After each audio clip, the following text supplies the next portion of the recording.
ऋषि कश्यप हुए वो कश्मीर हमारा था। जहाँ पंचतंत्र लिखा गया वो कश्मीर हमारा था। तू जानता ही क्या है कश्मीर के बारे में? विवेक अग्निहोत्री जी 4 साल एक ऐसी फिल्म बनाने में लगाते हैं, द कश्मीर फाइल। ये एक शॉकिंग मतलब हिस्टोरिकल फैक्ट है। 80% जिस मुल्क में हिंदू रहते हैं वहां एक स्टेट से हिंदुओं को जेनोसाइड होता है। लेकिन क्या कश्मीरी पंडितों को वापस अपने घर कश्मीर जाने का मौका मिलेगा? Is this justice?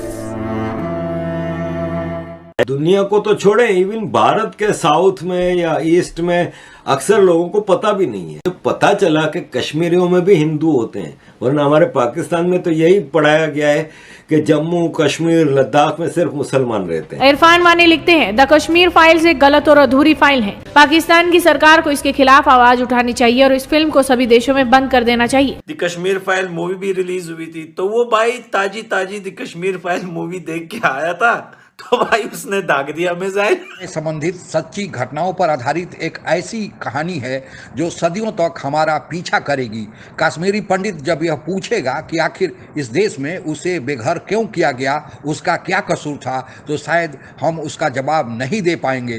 प्रधानमंत्री मोदी ने शायद उनका दर्द कुछ समझा है, इसलिए पहली बार जम्मू कश्मीर का विशेष दर्जा समाप्त किया गया और कश्मीरी पंडितों को भगाए जाने के मूल कारण आतंकियों को पाकिस्तान में घुसकर ही उन्हें नेस्ता नाबूद किया गया। ऐसे ही कुछ राज से पर्दा उठाती पाक मीडिया की परिचर्चा आइए आगे सुनते हैं। विवेक अग्निहोत्री जी 4 साल एक ऐसी फिल्म बनाने में लगाते हैं, द कश्मीर फाइल्स। 4 साल से वो इस फिल्म पे काम कर रहे हैं। आप सोचें, अपनी जिंदगी के 4 साल दे रहे हैं। जेनोसाइड ऑफ कश्मीरी हिंदूज या कश्मीरी पंडित जिनको आम अल्फाज में कहते हैं, ये एक शॉकिंग मतलब हिस्टोरिकल फैक्ट है कि एक हिंदू मेजोरिटी और मेजोरिटी भी के जो कि 80% जिस मुल्क में हिंदू रहते हैं वहाँ एक स्टेट से हिंदुओं को जेनोसाइड होता है, उनकी प्रॉपर्टीज का जेनोसाइड होता है, इनकी इंटेलेक्चुअल प्रॉपर्टीज का जेनोसाइड होता है, घरों पे कब्जे हो जाते हैं, मंदिर खतोड़ के कब्जे कर लिए जाते हैं और उनको अपने ही मुल्क में इंटरनली डिस्प्लेस्ड पर्सन बना दिया जाता है। ऐसा आपको दुनिया में कहीं और ऐसी कोई मिसाल नहीं मिलेगी। और इसके बारे में दुनिया को तो छोड़े, इवन भारत के साउथ में या ईस्ट में अक्सर लोगों को पता भी नहीं। सब लोग बोल रहे हैं कि भाई बाय मिस्टेक मिसाइल जो है वो दाग दिया है भाई अफगानिस्तान के ऊपर। मसला ये है कि भाई वो बंदा जो मिसाइल के पास खड़ा हुआ था ना, वो ताजी क्योंकि कल द कश्मीर फाइल मूवी भी रिलीज हुई थी, तो वो भाई ताजी द कश्मीर फाइल मूवी देख के आया था, तो भाई उसने दाग दिया मिसाइल। मैं जब 94 में पहली बार जिनीवा गया था यूनाइटेड नेशंस का सेशन अटेंड करने के लिए, तो वहां मेरी मुलाकात हुई प्रोफेसर काशीनाथ पंडिता साहब से। मुझे बताया कि मैं कश्मीरी हूं, तो मुझे पता चला कि कश्मीरियों में भी हिंदू होते हैं, वरना हमारे पाकिस्तान में तो यही पढ़ाया गया है कि जम्मू कश्मीर लद्दाख में सिर्फ मुसलमान रहते हैं और भारत ने जबरदस्ती कब्जा किया हुआ है। फिर उन्होंने मुझे जब बताया अपनी सारी दुख भरी दास्तान, तो आई वॉज रियली शॉक्ड कि ये किस किस्म का देश है जिसमें अपने रिलीजियस सब्जेक्ट्स को भी वो सिक्योरिटी नहीं दे सकते। उन्होंने कहा हमें इस कश्मीर की सर्दी से उठा के जम्मू की गर्मी में टेंटों में रखा गया है। कहाँ थी वो स्टेट की पावर जो क्या उनको रिस्टोर नहीं करा सकते थे और आज तक नहीं करा पा रहे। आज इस बात को 32 साल हो गए, आज तक नहीं करा पा रहे। आज भी कोशिश होती है कि वहां पे इनको वापस ले जाया जाए कश्मीर, तो कत्लेआम शुरू हो जाता है।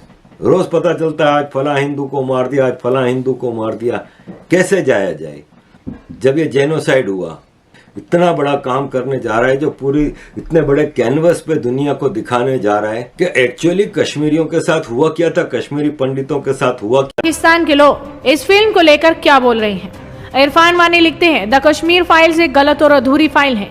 केवल पंडितों की पीड़ा को दर्ज कराती है, कश्मीरी मुसलमानों को अमानवीय बनाती है। पाकिस्तान की सरकार को इसके खिलाफ आवाज उठानी चाहिए और इस फिल्म को सभी देशों में बंद कर देना चाहिए, क्योंकि ये मुसलमानों के खिलाफ नफरत का मामला स्थापित करती है। वहीं हबीब खान कहते हैं, अल्लाह ऐसे लोगों को कभी माफ ना करे। हमारे इस्लाम में सिखाया जाता है महिला और बच्चे अल्लाह के फरिश्ते हैं। भारत में एक फिल्म बनाई है जिसमें कुछ जिहादियों ने कश्मीर में आतंक मचाया। कश्मीर भारत का हिस्सा है। वहाँ के वजीर आजम ने जो भी कार्रवाई की है वो बिल्कुल सही है। ये फिल्म सभी लोगों को देखनी चाहिए। मुझे भिखारिस्तान के एक दो बंदे मिले तो कहते हैं भाई ऊपर वाले का लाख लाख शुक्र है। अरे मैंने कहा भाई किस बात का शुक्र, मिजाइल दागा है, कोई पिचकारी तोड़ी मारी है? तो कहते हैं अरे भाई मिजाइल तो खैर है, हमें लगा कि हमारे ऊपर हमला हो गया इंडिया से। मिजाइल कोई बात नहीं भाई, एक मिजाइल। मुझे एक चीज और सोच के भी बड़ी हंसी आ रही है कि ये मिसाइल जहां लगा होगा सुराग कितना बड़ा हुआ होगा वहां पे। मैं तो मीडिया पे वेट कर रहा हूं कि भाई वो जगह की वीडियो पे वायरल हो जाए जहां पे ये मिसाइल लगा है, सुराग कितना बड़ा हुआ है उसमें। छेद कितना बड़ा किया है भाई।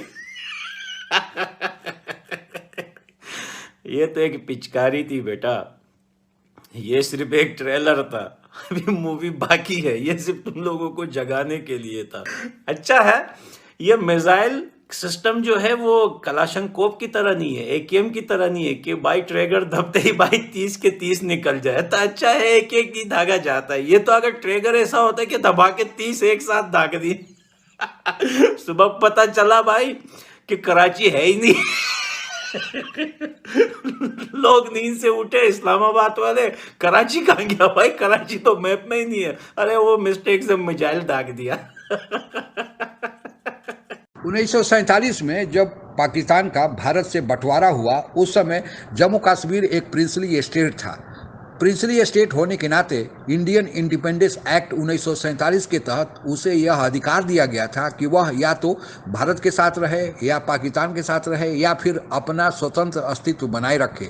जम्मू कश्मीर के तत्कालीन राजा हरी सिंह ने अपना स्वतंत्र अस्तित्व बनाए रखने का निर्णय लिया था, लेकिन पाकिस्तान की बुरी नज़र इस जम्मू कश्मीर राज्य पर थी और जम्मू कश्मीर राज्य को अपने में हड़प कर लेने के उद्देश्य से पाकिस्तानियों ने अपनी सेना के साथ कुछ अपने यहाँ के कबीलाई लोगों को हथियार देकर जम्मू कश्मीर में दाखिल कर दिया और वे लोग लड़ते लड़ते राजा हरी सिंह की सेना से ज़बरदस्त साबित हुए और उन्होंने जम्मू कश्मीर राज्य के बड़े भूभाग पर कब्जा कर लिया। तब तत्कालीन राजा हरी सिंह की आंख खुली और उन्होंने भारत के साथ जम्मू कश्मीर के विलय का प्रस्ताव स्वीकार किया और उस विलय के प्रस्ताव को स्वीकार करके भारतीय सेना जब जम्मू कश्मीर में पहुंची, उस समय पाक ऑक्युपाइड कश्मीर और गिलगित बल्तिस्तान का इलाका पाकिस्तान के कबीलाइयों के कब्जे में जा चुका था, जो आज तक पाकिस्तान के अवैध कब्जे में है।